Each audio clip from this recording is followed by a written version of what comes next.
Hello guys, ये कल का क्वेश्चन है। आज हमारी प्रतिशत की छठी क्लास है। कल हमने ये क्वेश्चन आपके लिए दिया था घर से करने के लिए, जिसका आंसर हमें किसी ने नहीं दिया। कितनी गलत बात है। क्लासें अच्छी से हो रही हैं लेकिन किसी ने भी इसका आंसर नहीं दिया हमें। अभी तो दीपावली आई नहीं और आप दिवाली की छुट्टियों में इतने मग्न हो गए कि इसका आंसर तक नहीं दिया आपने। क्या आपको क्लास अच्छी नहीं लग रही? अगर कहीं कोई डाउट है तो आप कमेंट में डाउट लिख सकते हो, लेकिन आंसर तो दो कम से कम जिस क्वेश्चन को हम दे रहे हैं। कितना हल्का क्वेश्चन है। चलो इस क्वेश्चन को करते हैं हम। एक व्यक्ति अपनी आय की 75% राशि खर्च कर देता है। टोटल इनकम कितनी होती है? 100, और 75% उसने खर्च कर दी, तो सेविंग कितनी हुई? 25। तो आप यहां लिख सकते हो खर्च, यहां लिख सकते हो बचत, और यहां लिख सकते हो क्या? आय। खर्च कितना कर दिया? 75%। तो बचत कितनी हुई? 25%। और आय कितनी अपनी? 100%। कोई डाउट? ठीक है। 25 ही कम 25, 25 चौका 100, और 25 तिया 75, और 25 चौका 100। तो इसका रेशियो कितना आया? 3:1 = 4। दोनों जगह 2 जीरो लगा दो, परसेंटेज निकालने के लिए आसानी रहेगी। 2 जीरो लगा दिए, सभी में लगाते हैं 2 जीरो। अगर लगाने हैं तो किसी भी संख्या से गुणा करनी है तो सभी में गुणा होती है। ठीक है। नेक्स्ट लाइन क्या लिख रही है? उसकी आय 20% बढ़ जाती है। अब 400 से 20% बढ़ गई तो कितनी हो गई? 400 से 20% बढ़ गई तो 400 गुणा 20% बढ़ गई। पहले थी 100, अब हो गई 120, तो 120/100। 2 जीरो से 2 जीरो कट गई। कितनी हो गई? 12 चौक 48, 480। खर्च में 15% की वृद्धि हो गई। कितनी है? 300 गुणा 15% बढ़ गए। पहले कितनी थी? 100 से 15 बढ़ेगी तभी तो 115 होगी। 115/100। 2 जीरो से 2 जीरो कट गए। ये कितना हो गया? 100 तिया 300, 15 तिया 45, तो ये हो गया 345। अब क्या हो रहा है? व्यक्ति की आय है 480, खर्च कितने हो गए? 345, तो बचे कितने? 480 में से 345 उसने खर्च कर दिए। कितने बचते हैं बताओ आप? 10 में से 5 गए 5।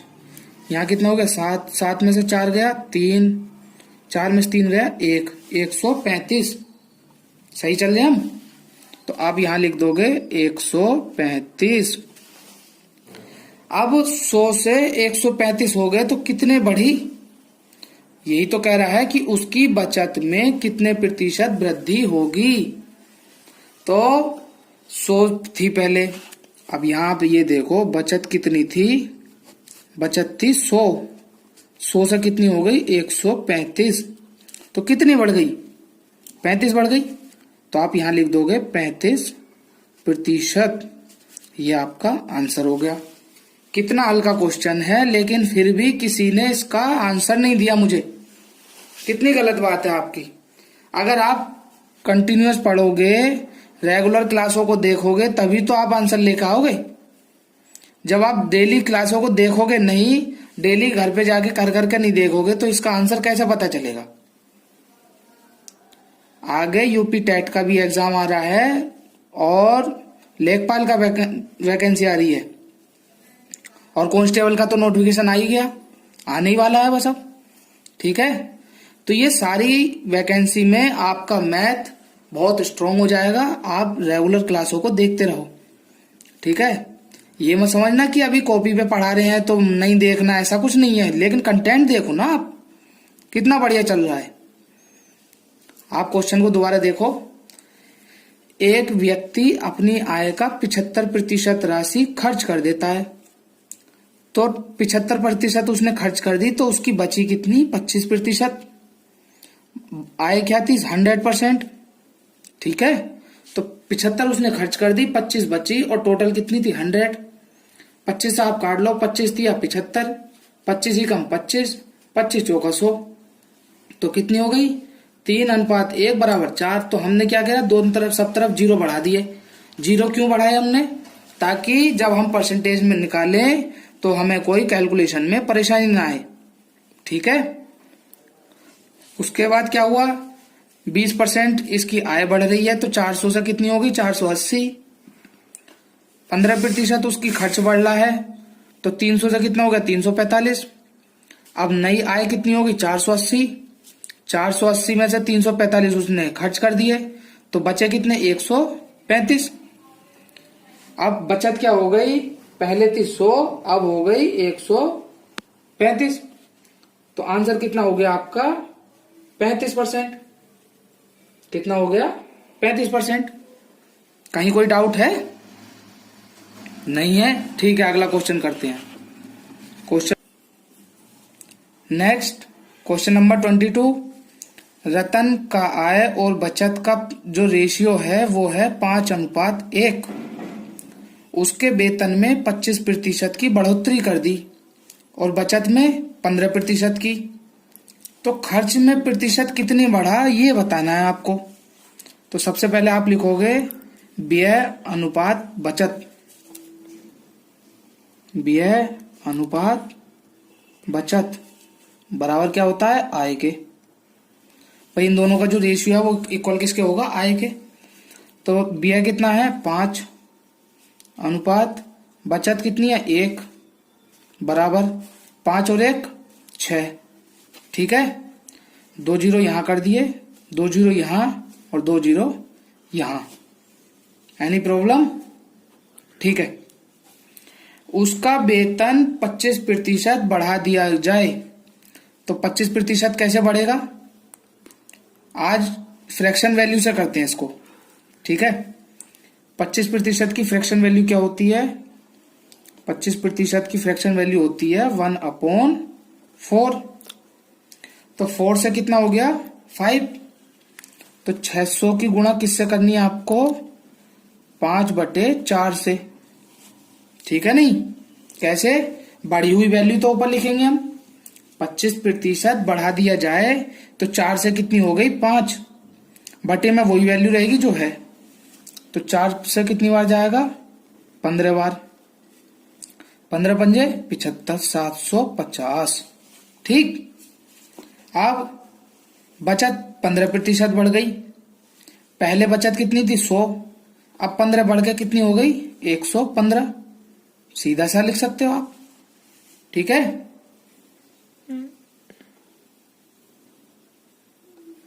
अब 750 उसकी इनकम है, 115 वो बचत कर रहा है, तो वो खर्च कितना कर रहा है? आप देखो 750 माइनस 115, 700 में से 100 गया, कितने बचे? 600। 50 में से 15 गए, कितने बचे? 35। तो कितना हो गया? 635। तो आप यहां लिख दो 635। अब पहले कितना था? 500, अब हो गया 635। तो कितना इंक्रीज हुआ? 135। तो आप लिखोगे खर्च में प्रतिशत वृद्धि कितनी हुई? 635 में से 500 गए, कितने बचे? 135।